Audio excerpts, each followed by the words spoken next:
Allah Subhanahu wa ta'ala memilih seorang nabi, penutup para nabi dan rasul, dari garis keturunan yang memang itu juga pilihan, memiliki kemuliaan dan memiliki kehormatan yang tinggi di kalangan bangsa Arab ketika itu.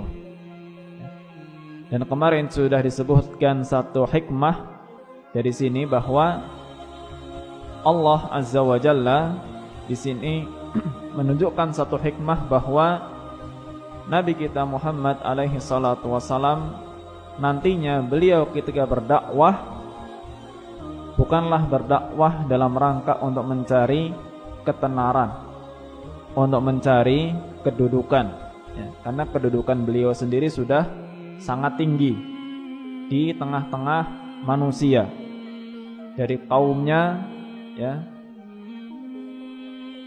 sudah merupakan kaum suku yang terhormat. Jadi beliau tidak perlu lagi untuk mencari jabatan, tidak perlu mencari kedudukan.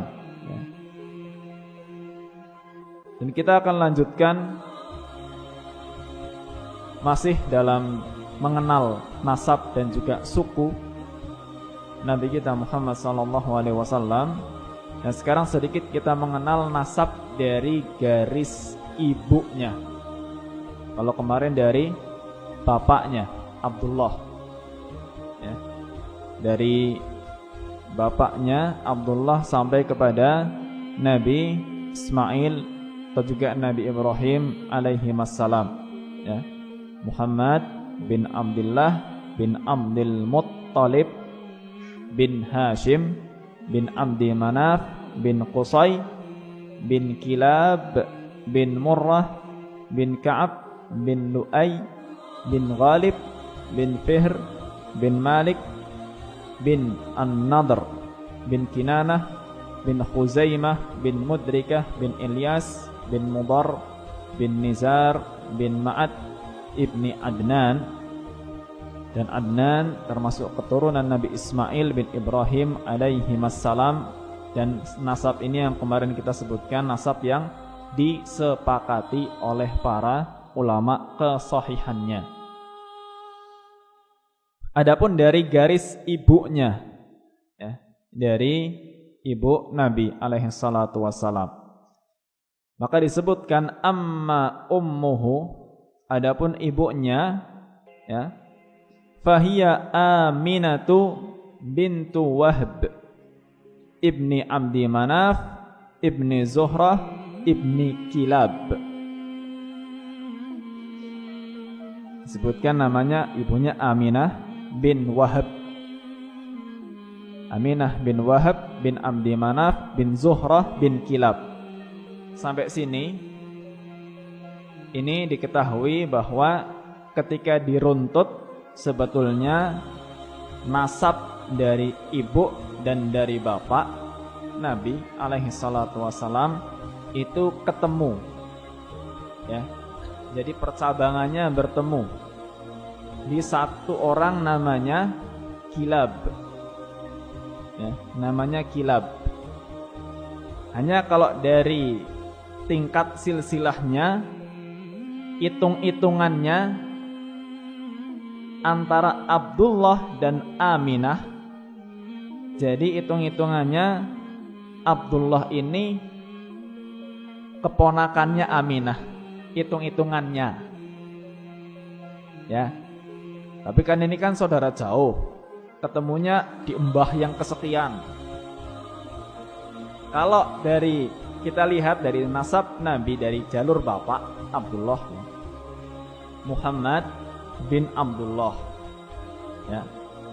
bin Abdullah. Nah, kita hitung dari Abdullah, kakek pertama Nabi berarti Abdul Muttalib, kakek pertama.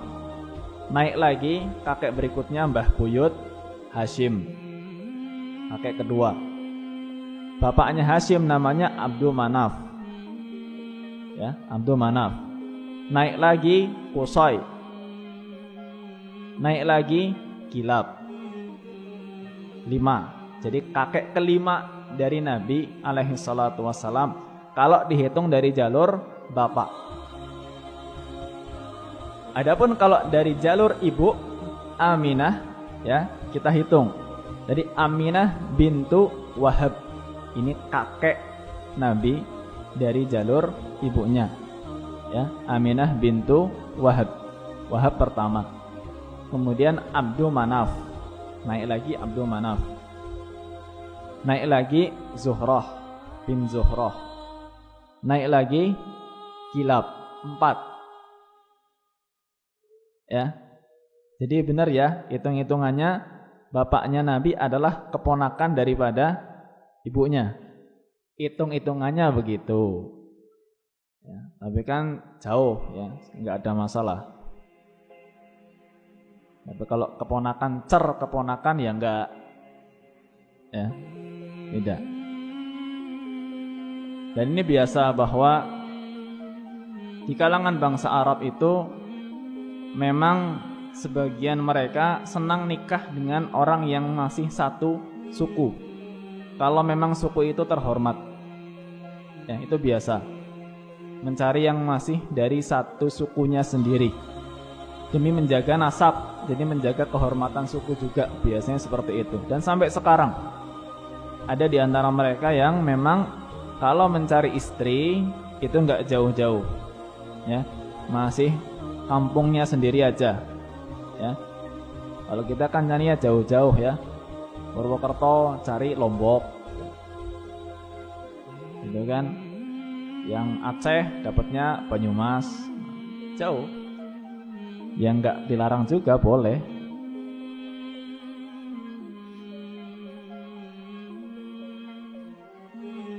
Garis keturunan atau dari ibu Nabi SAW. Qala wa Kilab huwal jaddul khamis. Dan Kilab disebutkan tadi adalah kakek kelima, ya, din Nabi SAW min jihati ummihi, min jihati abihi. Jadi kakek kelima bagi Nabi dari arah atau jalur bapak. Fa abuhu wa ummuhu min aslin wahid. Maka bapak dan ibunya sebetulnya dari satu asal yang sama, yaitu Kilab. Ya. Yajtami'ani fi Kilab wasmuhu Hakim. Keduanya bertemu nasabnya sampai kepada Kilab, dan Kilab ini nama aslinya adalah Hakim. Namanya bagus, Hakim. Kalau Kilab artinya apa?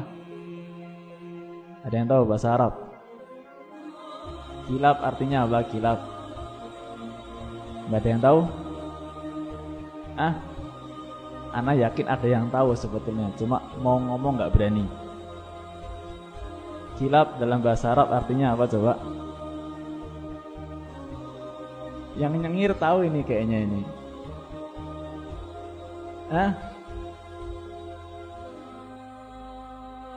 Kilab, kaf, lam, alif, ba.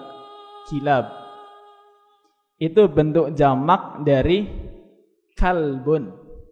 Bukan kolbun ya, nggak pakai kof, pakai kaf. Ini ganti huruf sudah beda artinya ini. Kalau baca Quran jangan sampai salah. Kalbun.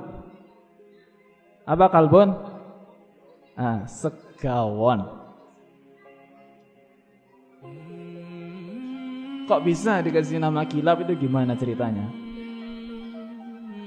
Kilab itu bentuk jamak daripada kalbun. Kalbun tadi saya sebutkan artinya adalah segawon. Ngertos segawon tahu mboten? Yang muda-muda tahu enggak ini? Enggak, yang muda-muda enggak ngerti bahasa Jawa ya. Saya mau ngomong pakai bahasa Indonesia juga rada enggak tega soalnya. Ya. Nanti yang muda tanya sama yang sepuh-sepuh lah. Nah, nama aslinya Hakim, cuma mendapatkan julukan Kilab. Ya. Kok bisa seperti itu? Lakinnahu kana katsiras saidi bil kilab fa'urifa biha. Jadi karena Hakim ini, atau dalam versi yang lain disebutkan namanya itu Urwah. Jadi ada dua versi nama asli dari Kilab ini. Ada yang menyebutkan namanya Hakim, ada yang menyebutkan namanya Urwah. Biasa, ada beda pendapat. Nah, kenapa dijuluki Kilab? Karena dulu dia ini senang sekali berburu. Ya, senang sekali berburu. Tapi berburunya zaman dulu sarananya adalah dengan anjing. Ya. Jadi menyebar, anjing diutus ya untuk nanti memangsa atau ibaratnya mendapatkan satu buruan. Nah, nanti buruan itu yang akan dimakan, seperti itu. Dan itu pun nanti akan sebetulnya diatur dalam fikih, namanya Kitabus Shayd. Ada dalam fikih pembahasan tentang berburu. Dan memang dibahas adalah berburu dengan hewan semacam anjing. Ya, disebutkan dalam surat An-Nisa, dalam surat Al-Maidah di awal-awal. Ya, tentang berburu dengan anjing boleh. Ya. Jadi di sini disebutkan bahwa julukan kilab itu karena kebiasaannya yang banyak berburu menggunakan anjing. Ya, cuma ya kalau sekarang kita tidak bisa sembarangan menjuluki orang, ya, nggak bisa. Karena kita kan sudah ya diperingatkan oleh Allah Subhanahu wa taala di dalam surat Al-Hujurat ayat yang ke-11, ya, wala tanabazu bil alqab. Jangan saling memanggil dengan julukan yang jelek. Yang julukan yang tidak disenangi oleh orang yang dipanggil. Jadi memang sebisa mungkin kita kalau memanggil orang itu ya nama asli lah. Ya, nama asli. Kalau memang ya istilah orang Jawa mungkin menggunakan julukan atau menggunakan paraban. Paraban ya betul ya, istilah Jawa kan. Ya gunakan juga julukan yang baik. Ya. Nah terkadang mungkin lesan ini kurang terkendali. Ya contoh sederhana lah. Ya. Orang gendut dipanggilnya gendut kan gitu. Ya. Nah itu coba agak dijaga supaya lebih lesannya itu menggunakan kalimat yang lebih baik. Ya. Toh panggilan selain dut juga bisa. Ya. Kecuali ketika memang ya dalam rangka ta'rif. Ya, istilahnya adalah ta'rif. Ta'rif itu untuk mengenali orang. Ya. Ini pun sebetulnya digunakan ketika memang dipandang sebagai cara yang terbaik. Ya. Kalau tidak, ya sebaiknya dihindari. Jadi para ulama hadis itu juga menggunakan julukan terkadang untuk memanggil atau menyebut seorang rawi. Ya, misalkan bahkan di Sahih Al-Bukhari misalkan disebutkan haddatsana Al-A'raj, telah meriwayatkan kepada kami si pincang. Al-A'raj itu artinya si pincang. Si pincang kan nggak enak atau didengerin, ya, telah meriwayatkan kepada kami si pincang. Siapa nama aslinya si pincang atau Al-A'raj ini? Ya, namanya Abdurrahman ibnu Hurmuz. Namanya aslinya itu. Ya, cuma kemudian menggunakan julukan itu bukan ada maksud untuk merendahkan dari para ulama, sama sekali tidak. Tapi ya, nama Abdurrahman itu banyak. Ya, sehingga untuk lebih mengidentifikasi siapa ini sebetulnya dimaksud, langsung menggunakan julukan Al-A'raj, ulama paham. Ini Abdurrahman bin Hurmuz. Ya, seperti itu. Jadi kalau orang Arab itu senangnya kalau manggil orang itu namanya lengkap, nggak dipotong-potong. Ya, kalau kita kan dipotong. Nama saya aja Hendra. Orang manggil kalau nggak potongan depannya Hen, kalau nggak ya Ndra belakang gitu kan. Kalau orang Arab nggak panggil lengkap. Ya, nama Abdullah ya dia panggil Abdullah, nggak Dul. Namanya Abdurrahman ya dipanggil Abdurrahman, bukan Dur. Seumpama ada 5 Abdullah di depan kita. Ya. Panggil satu nama Abdullah nyelinguk kabeh kan? Bagaimana caranya? Sebutkan nama bapaknya. Ya. Yang satu Abdullah bin Ahmad, yang satu Abdullah bin Abdurrahman, yang satu Abdullah bin siapa? Kalau kita mau manggil salah satunya, ya, memang biasanya dipanggil dengan sekaligus nama bapaknya. Jadi panjang memang. Kalau kita mau manggil yang Abdullah bin Abdurrahman, panggilnya Abdullah Abdurrahman. Kayak manggil 2 orang padahal 1. Ya, itu kalau orang Arab begitu. Ya, tidak senang potong-potong. Cuma ketika saya belajar, orang Arab ketika tahu orang Indonesia kok manggil namanya singkat-singkat banget, mereka tiru-tiru akhirnya. Cuma sekeliling kita saja, nggak yang lainnya.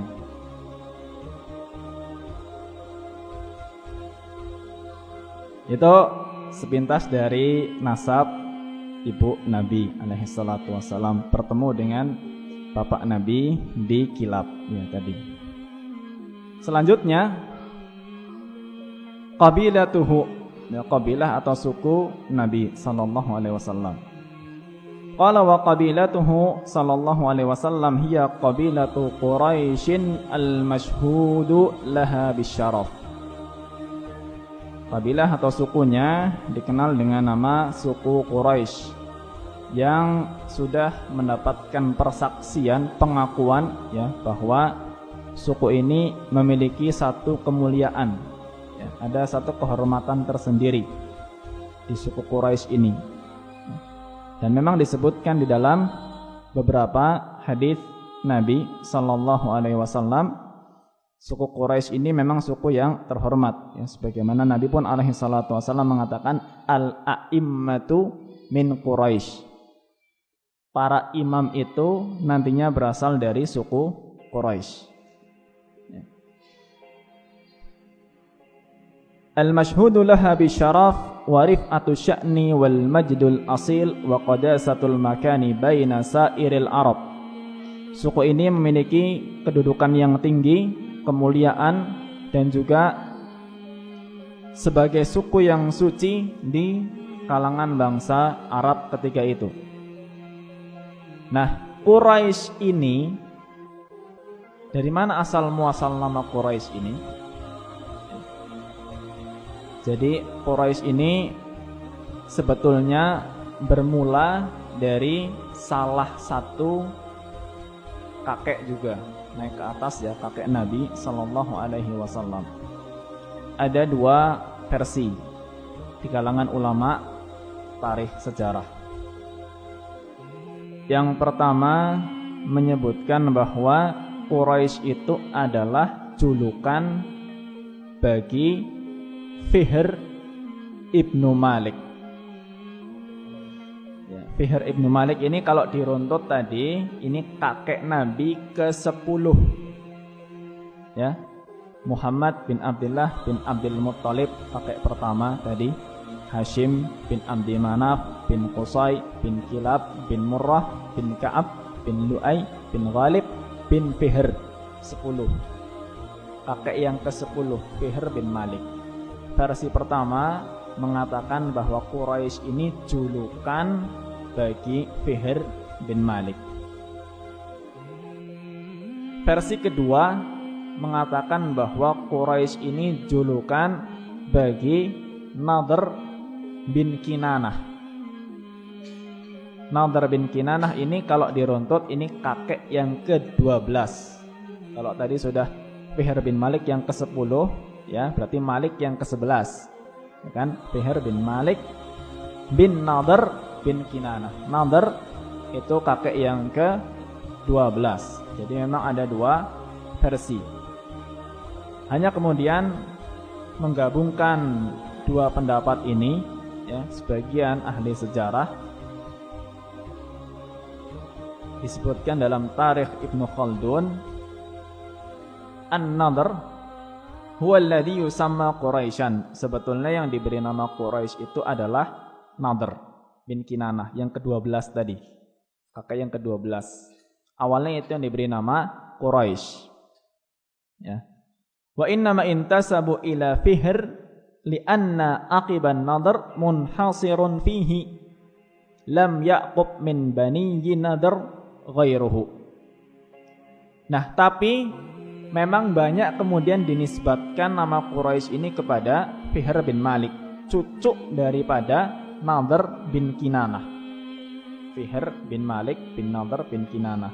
Jadi Nadhr bin Kinanah punya cucu namanya Fihr bin Malik. Banyak dinisbatkan nama Quraisy ini kepada cucunya, kepada Fihr bin Malik. Kenapa? Ya, karena di antara cucu-cucunya Nadhr bin Kinanah ini ya disebutkan bahwa yang laki-laki cuma itu saja, cuma Fihr bin Malik. Jadi sebagian akhirnya menisbatkan nama Quraisy ini kepada Fihr bin Malik. Dan penamaan ini juga punya sebab ya, kenapa kok namanya Quraisy ya, sebetulnya punya arti apa kata Quraisy itu. Nah, di sini muncullah lagi silang pendapat dari para ulama ya, Quraisy itu. Di antaranya ada yang mengatakan bahwa nama Quraisy itu ya disematkan kepada Nadhr bin Kinanah, kakek yang ke-12 ya. Itu karena terjadi satu peristiwa ya. Satu peristiwa, apa peristiwanya? Ketika Nadhr bin Kinanah ini sedang naik kapal ya, bersama rombongan naik kapal. Nah, ketika naik kapal ada ikan paus ya menyerang, naik gitu ke kapal. Nah, ikan paus ini yang kemudian sering disebut oleh orang Arab zaman dahulu dengan nama Quraisy gitu. Ikan paus mendapatkan julukan Quraisy menurut mereka dengan julukan yang menurut mereka ketika itu menurut kebiasaannya ya, disebut namanya Quraisy. Dan yang bunuh menaklukkan ikan paus ini adalah Nadhr bin Kinanah ya, yang akhirnya kemudian ikan paus ini dibawa ke Mekah ya. Ini diantara versi sebab penamaan Quraisy gitu. Ada juga yang menyebutkan kenapa diberi nama Quraisy ya, karena mengkiaskan suku ini ya, suku dari silsilah nasab Nabi sallallahu alaihi wasallam, mengkiaskan suku ini dengan ikan paus ya. Yang entah ikan paus entah ikan hiu lah, pokoknya ikan yang mengerikan yang bisa menyerang, disamakan dengan ikan. Kenapa?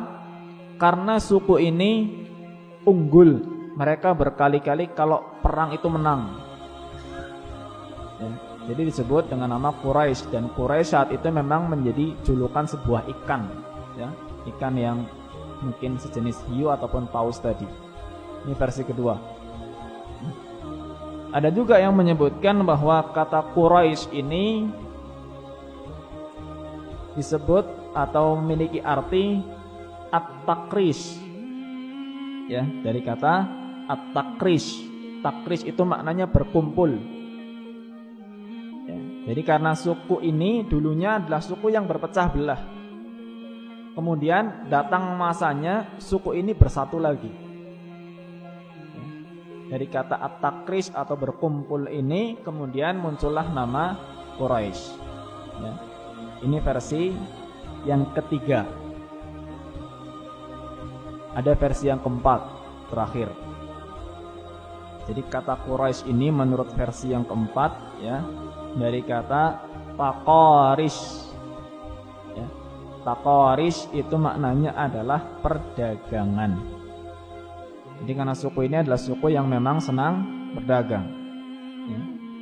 Itulah ya sepintas tentang sejarah nama Quraisy. Dari mana asal muasal nama atau yang punya nama dan sebab penamaannya kurang lebih memang ulama berbeda pendapat ya tentang nama Quraisy ini. Tapi yang jelas nama ini disebutkan dalam hadis, sebagaimana di antara hadis yang kita sebutkan juga kemarin. Qala wa kullun min rijalati hadhil qabilah kanu sadat wa asyrafan fi zamanihim. Dan semua ya personil, jadi personil daripada suku Quraisy ini dari silsilahnya itu ya, kanu sadat, ya mereka itu adalah para pemimpin ya, para pemuka sebetulnya. Wa asyrafan fi zamanihim, orang-orang yang mulia di zamannya.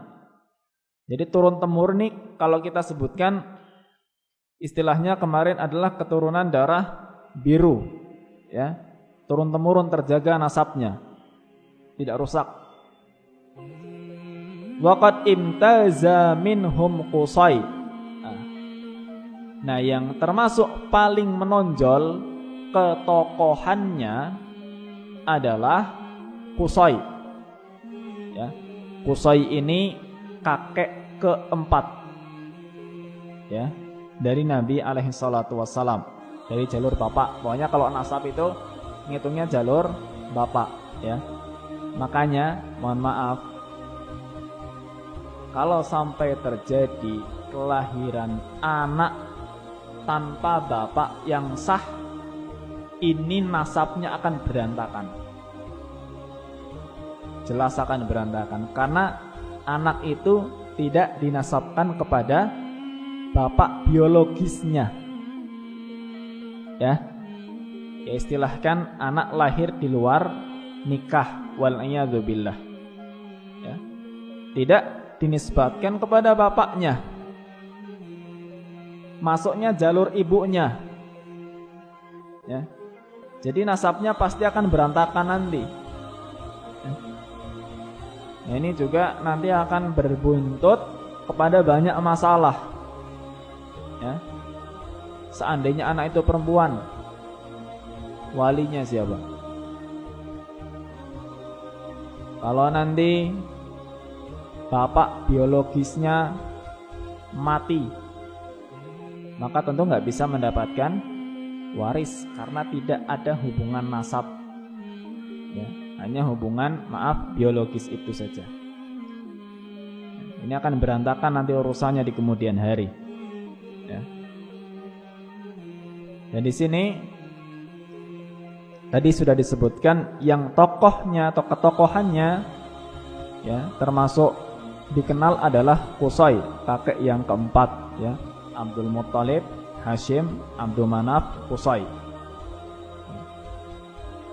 Karena dia ini punya banyak jasa dalam suku Quraisy. Apa di antara jasanya? Fahuwa awwalu man tawallal Ka'bah min Quraisy. Dia orang pertama yang mengurus Ka'bah dari kalangan Quraisy. Tanggung jawab Ka'bah itu di tangan Qusay sejak zaman dia. Ya. Sejak zamannya Qusay, Ka'bah tanggung jawabnya Qusay. Fakanat ilaihi hijabatuha wa sadanatuha. Dia bertanggung jawab untuk hijabnya Ka'bah, tutupnya kain itu ya, dan juga kuncinya. Yang pegang kunci Qusay.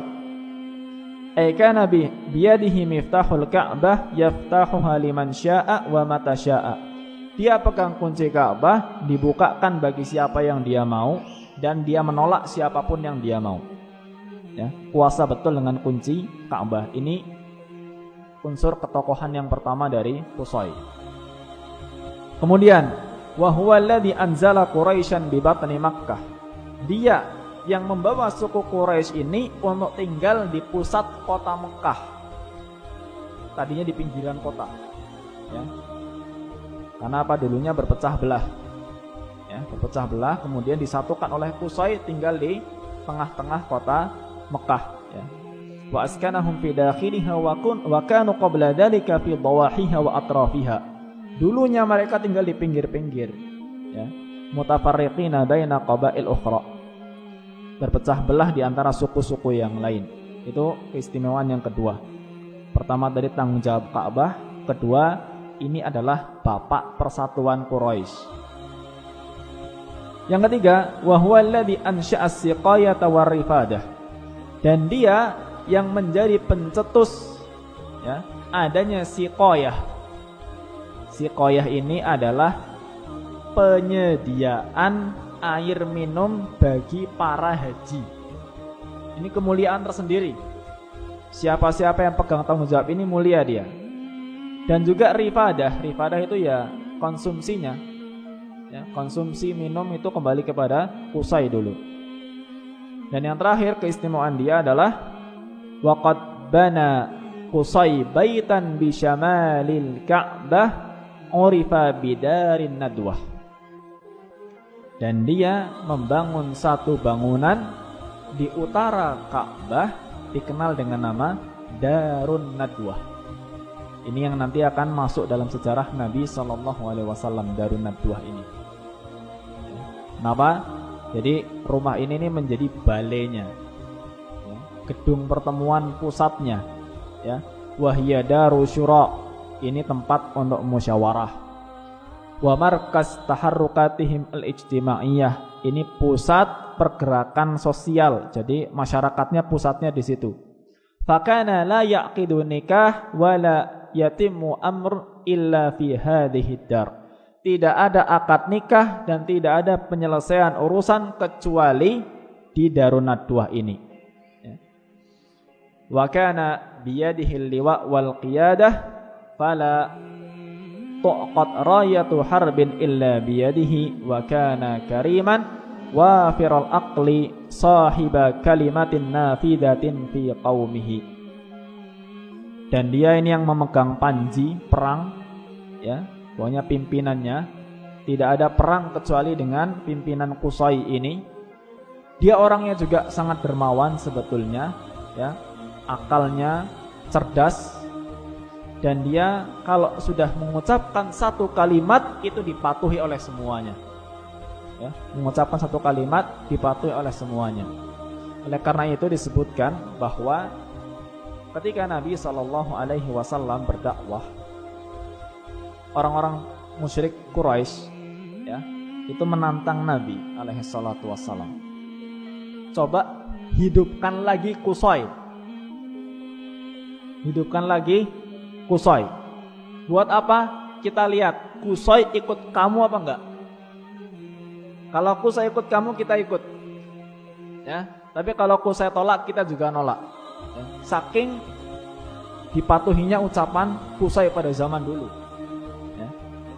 Ini tokoh yang sangat menonjol dari kalangan suku Quraisy, yaitu Qusay. Ya, dengan beberapa keistimewaan yang beliau miliki tadi. Dan berikutnya kita akan masih bahas beberapa tokoh dari Quraisy ini.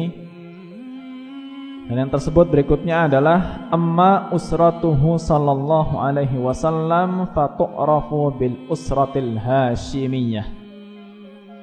Kemudian keluarga Nabi sallallahu alaihi wasallam itu dikenal dengan nama keluarga atau mungkin kita sebut marga Hashimiyah.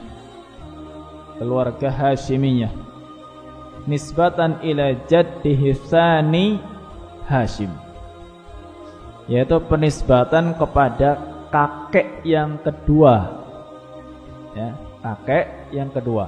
Jadi Abdul Muttalib bin Hashim, ya, Hashim berarti kakek urutan yang kedua, buyut, mbah buyut Nabi alaihi salatu wassalam. Hashim waqad waritha Hashim min manasibi Qusay as-siqayah war-rifadah. Thumma warithahuma akhuhu al-Muttalib thumma auladu Hashim ila an ja'a al-Islam wa hum ala dhalik. Hashim ini mewarisi dari urusannya Qusay, ya, dari masalah Ka'bah, masalah haji. Yang diturunkan kepada Hashim ini dua, ya, yaitu untuk konsumsinya dan masalah airnya. Ya, dua ini yang diamanahkan kepada Hashim. Dan kemudian nanti diteruskan oleh adiknya yaitu Al-Muttalib. Bukan ya, Al-Muttalib, bukan Abdul Muttalib. Al-Muttalib. Ini adiknya, adik kandung daripada Hashim. Kemudian setelah itu diteruskan oleh anak-anaknya Hashim sampai datangnya Islam. Ini sekedar mengurut cerita dulu. Berawal dari Qusay. Kan ini tokoh yang memunculkan, ya, ada konsumsi untuk haji, ya, ada air untuk para haji, kemudian yang ngurusi Ka'bah. Qusay ini, ya, jadi awalnya Qusay ini punya 4 anak. Anaknya Qusay 4. Yang sulung yang paling besar itu namanya Abduddar. Abduddar. Yang kedua namanya Abdul Manaf. Yang ketiga namanya Abdun, atau sebagian mengatakan Abdul Qusay. Yang keempat namanya Abdul Uzza, atau sebagian membalik yang ketiga dan keempat. Ya, jadi versinya biasa berbeda-beda.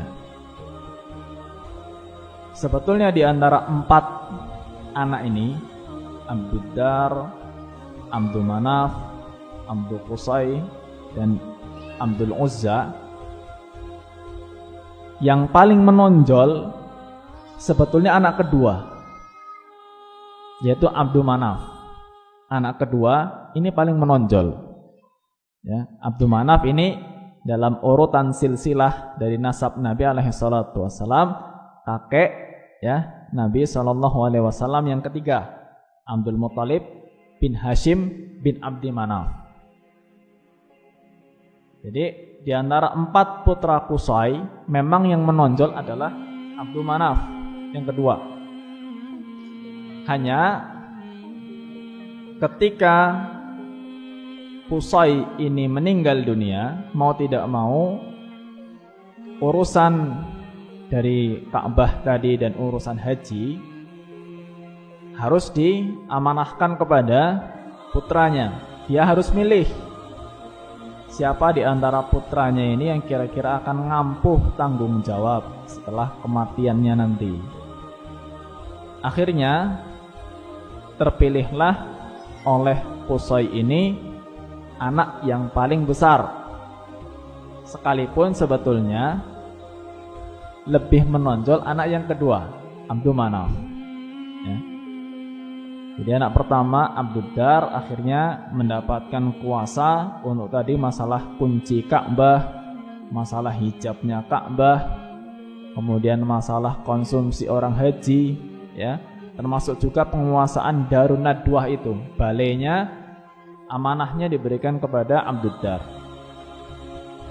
Ya, Abdul Manaf tentu menerima dan sudah diwasiati memang supaya bisa menerima keputusan ini. Dan selama hidup juga Abdul Manaf diceritakan tidak pernah mengadakan satu persaingan untuk bisa merebut urusan-urusan tadi dari Abduddar.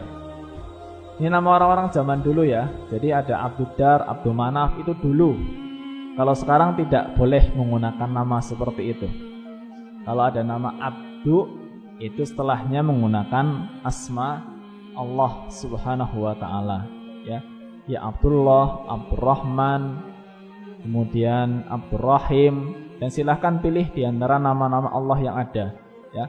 Abdul Aziz, ya, Abdul Manan, bebas. Yang penting nama Allah. Kalau zaman dulu karena memang belum Islam, ya, jadi biasa Abdun, habis itu nama berhala, misalnya Abdul Uzza, ya.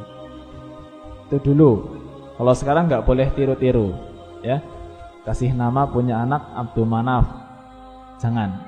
Ketone apik, ya, bukan masalah apik nggak apik, ya, tapi kita ikut aturan dalam Islam, ya. Memang sepertinya bagus-bagus gitu.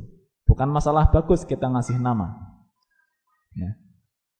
Nah itu, jadi selama hidupnya Abdul Manaf menerima keputusan dari ayahnya. Hanya kemudian ketika Abdul Manaf dan Abdud Dar ini juga wafat, kemudian Abdul Manaf Allah Subhanahu wa taala karuniai juga 4 anak. Ya, Abdul Manaf dikaruniai 4 anak. Ya. Yang pertama adalah Hashim, ya, kakek Nabi tadi, buyutnya Nabi alaihi salatu wasalam, Hashim. Kemudian anak kedua namanya Abdus Syams. Nah, lihat nih namanya Abdus Syams. Syams itu artinya apa? Matahari, hamba matahari. Enggak boleh. Ya, Abdus Syams. Nanti ada bikin lagi Abdul Qamar lagi. Ini zaman dulu, sekali lagi zaman dulu. Hashim, Abdus Syams, ini kembar. Hashim dan Abdus Syams kembar. Ya. Kemudian anak yang ketiga Al-Muttalib. Ya, ini nama-nama ini nanti akan nyambung dengan kakek Nabi SAW. Al-Muttalib, dan yang keempat namanya Naufal. Naufal. Jadi anaknya Abdul Manaf 4. Hashim, Abdus Syams, ya, Al-Muttalib dan Naufal 4. Di antara 4 anak ini dari Abdul Manaf, ya, memang yang jelas yang paling menonjol adalah Hashim, anak pertama. Ya, Hashim. Nah, setelah muncul sosok Hashim ini di suku Quraisy, dan saat itu Hashim adalah bisa dibilang tokoh sentral dalam suku Quraisy.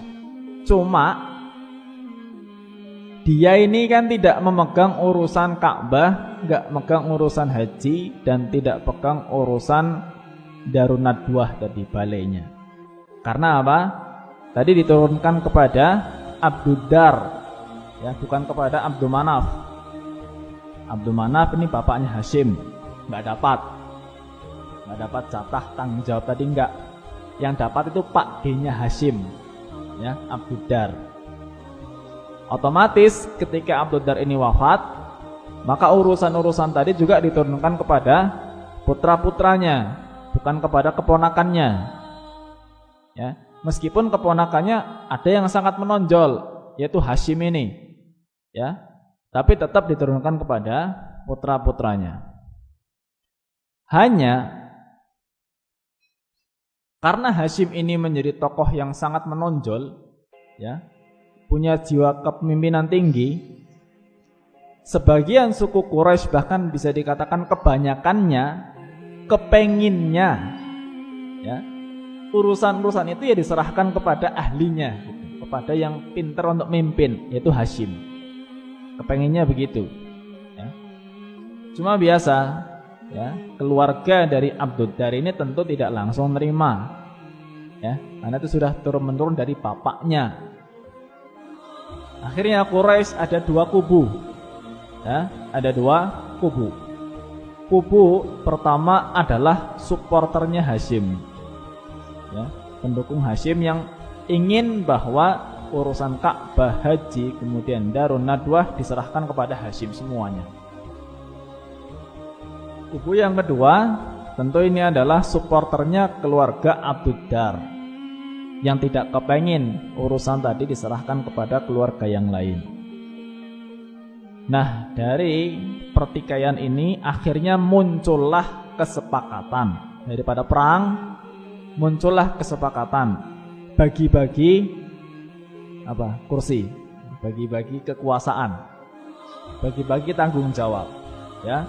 Maka yang diberikan kepada Hashim adalah siqayah dan rifadah, masalah konsumsi untuk hajinya, air dan makan, ya, untuk haji itu yang diamanahkan kepada Hashim. Sisanya tetap diampuh oleh keluarga anak keturunan dari Abdud Dar, ya.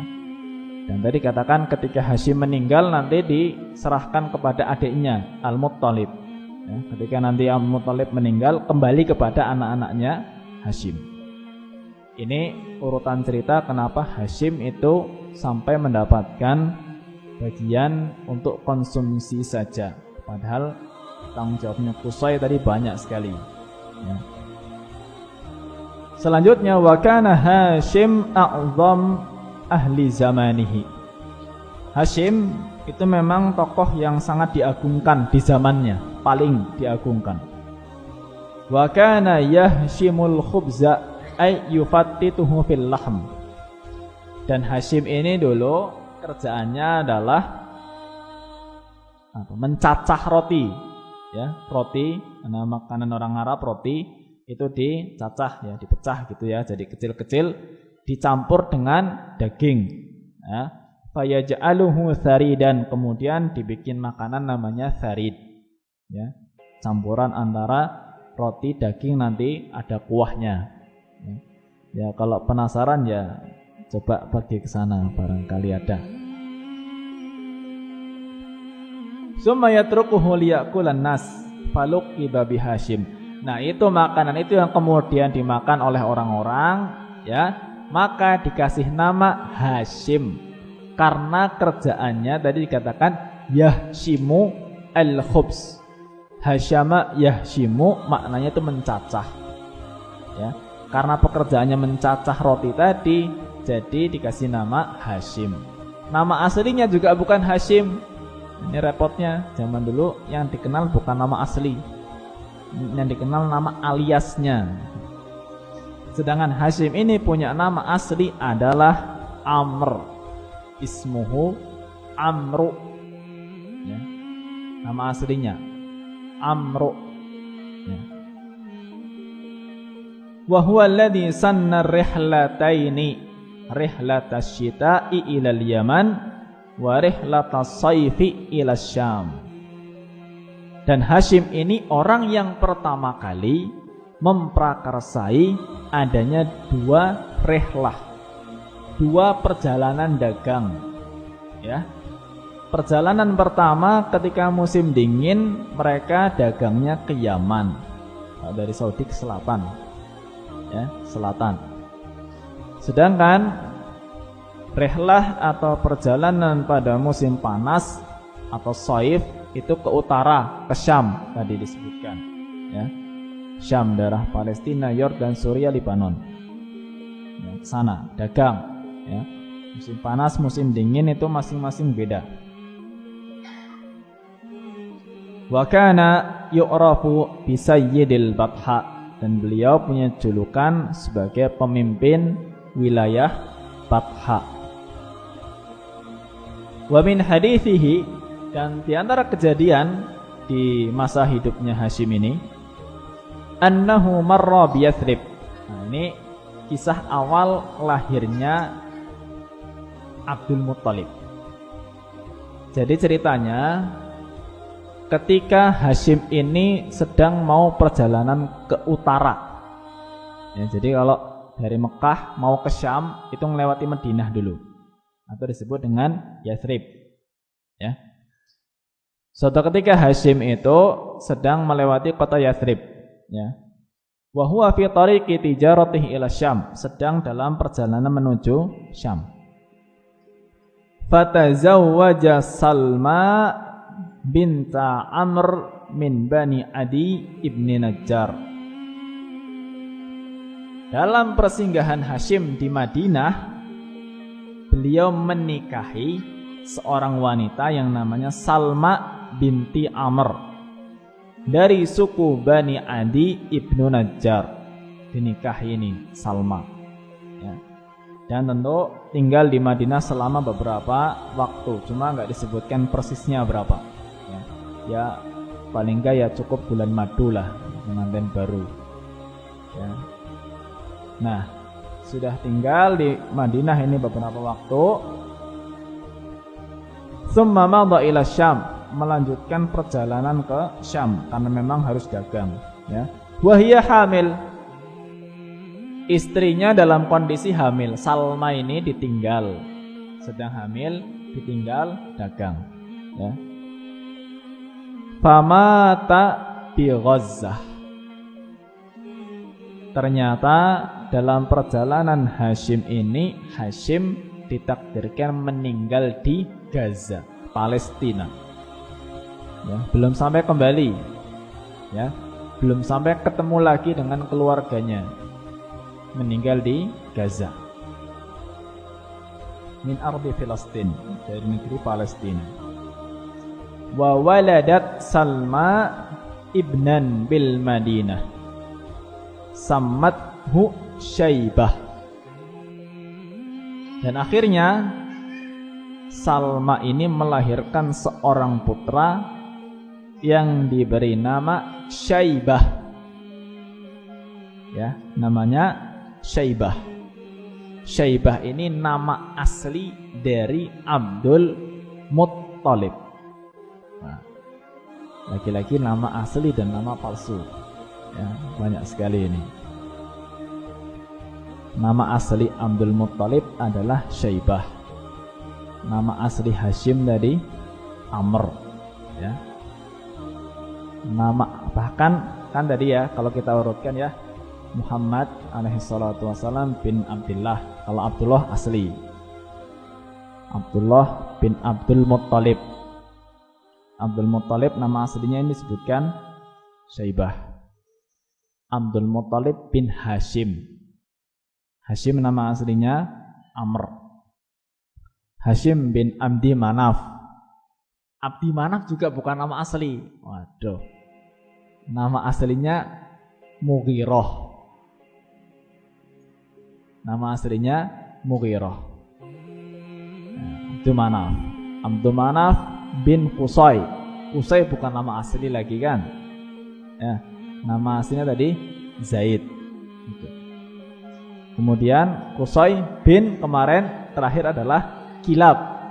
Ya, yang kemarin kita sebutkan artinya segawon itu Kilab. Nah, arti secara harfiahnya kan begitu. Ya, julukan karena sering berburu menggunakan anjing. Kilab kan bukan nama asli juga ya. Masa iya nama orang asli Kilab terus Gawon? Tidak. Kan kemarin disebutkan namanya dua versi. Ada yang mengatakan nama aslinya Hakim, ada yang mengatakan nama aslinya Urwah. Nah, itu tokoh-tokoh dalam Quraisy memang lebih dikenal dengan nama-nama julukannya ya, bukan dengan nama aslinya. Yang kita sering dengar itu aslinya adalah nama julukan, bukan nama asli ya.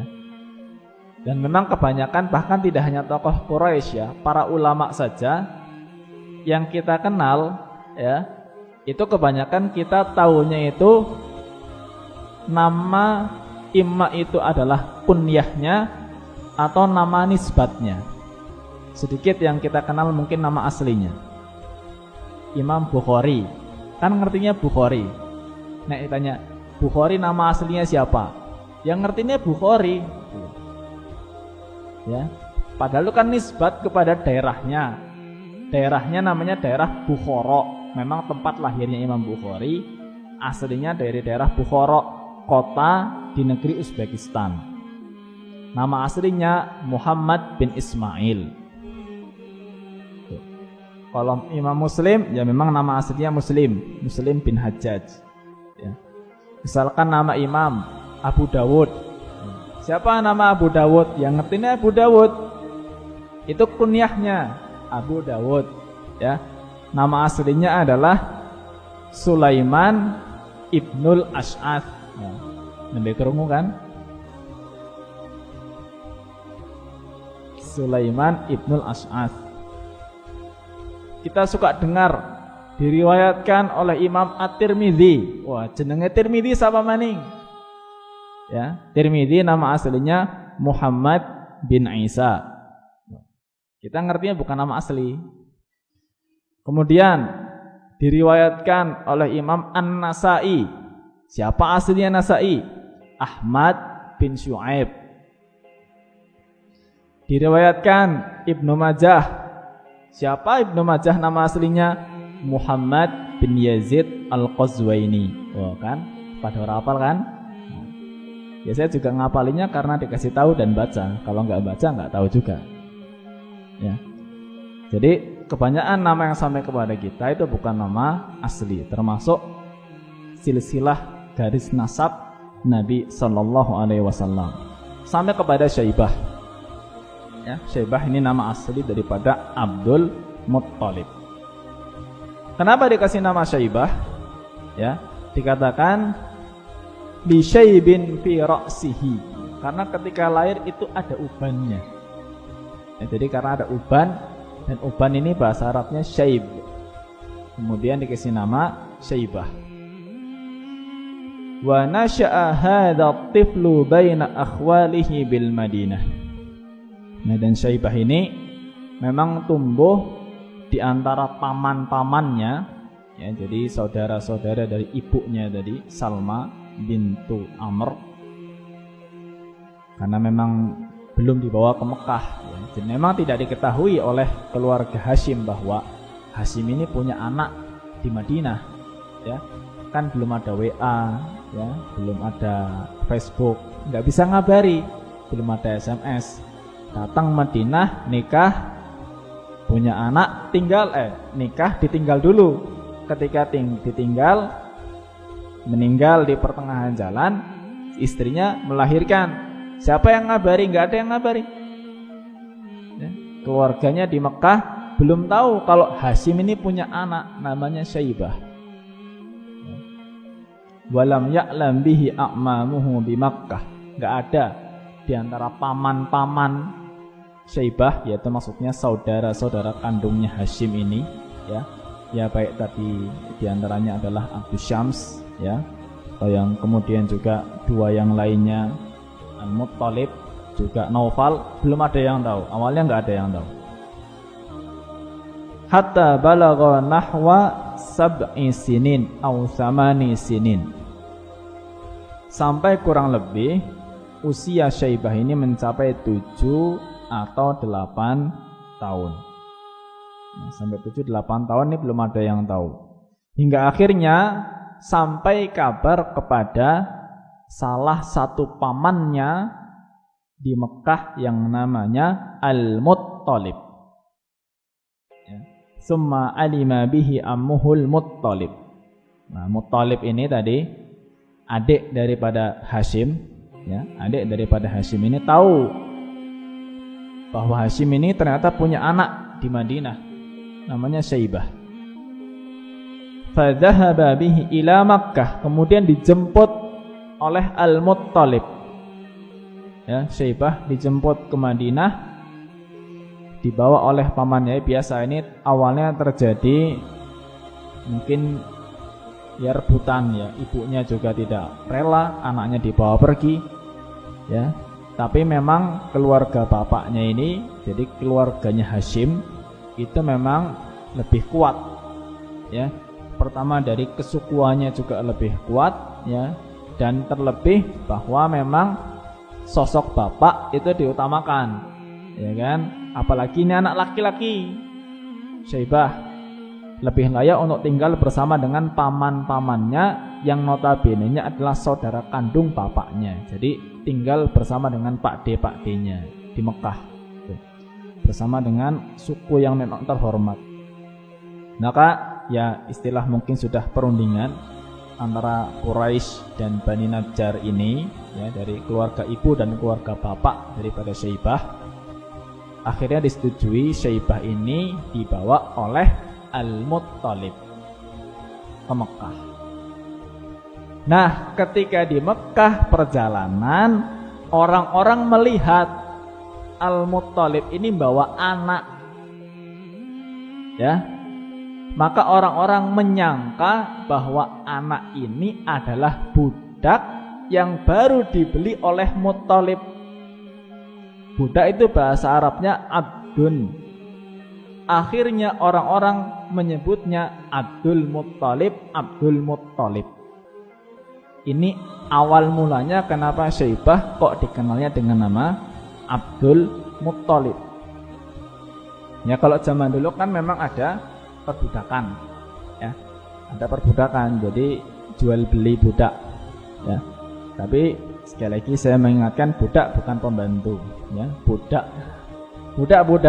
ya, memang budak ini sebagai harta. Ya, budak ini bukan orang merdeka. Zaman dulu memang budak bukan orang merdeka. Mereka diperjualbelikan, ya, dan mereka tidak berhak untuk memegang uang sama sekali. Setiap uang yang mereka punya itu adalah hak milik tuannya, dan dia sendiri adalah harta. Budak itu dulu adalah harta. Sehingga kalau seumpama tuannya meninggal dunia, maka budak ini pun jadi harta waris, akan diturunkan kepada anak-anak tuan ini nanti. Ya, terserah nanti mau bagaimana caranya, mungkin dijual, budak ini dijual dapat uang berapa, banyak tentunya, ini jual manusia bukan jual kewan. Jual manusia, ya, harganya mahal, nanti uang itu akan dibagi secara waris. Ya, kalau sudah dijual tergantung, ya, bisa dijual kepada orang lain, berarti jadi budaknya orang lain nanti. Bisa dijual untuk dimerdekakan, ya, dalam artian jadi ada yang mungkin membeli tapi nanti oleh yang beli ini dibebaskan, sudah nggak jadi budak. Dan ini dulu kalau di zaman Islam pahalanya luar biasa besar, ya, luar biasa besar, hingga akhirnya budak-budak itu terhapuskan, ya. Jadi ketika Islam sudah masuk, perbudakan ini bagaimana caranya sedikit demi sedikit itu hilang, ya, makanya sangat dianjurkan dulu, sekalipun pada zaman sahabat, pada zaman Nabi SAW, perbudakan ini masih ada, ya, masih ada, apalagi masih ada perang, ya. Jadi perang ini para tawanan itu ini bisa jadi budak, meskipun tetap dianjurkan untuk nantinya dibebaskan, ya. Sehingga akhirnya hilanglah perbudakan ini. Sekarang hilang yang namanya perbudakan. Nah, tadi Syaibah ini disangka sebagai budaknya Muttalib, ya, jadi disebut sebagai Abdul Muttalib, ya, julukannya seperti itu. Dan dikatakan falamma ra'ahun nas dhannuhu abdahu, ya, ketika dibawa ke Mekah orang-orang melihat dia nyangka adalah budaknya Muttalib, ya. Faqalu Abdul Muttalib fashtahara bidzalik. Orang-orang ngomongnya Abdul Muttalib, akhirnya terkenal dengan nama itu, ya, Abdul Muttalib.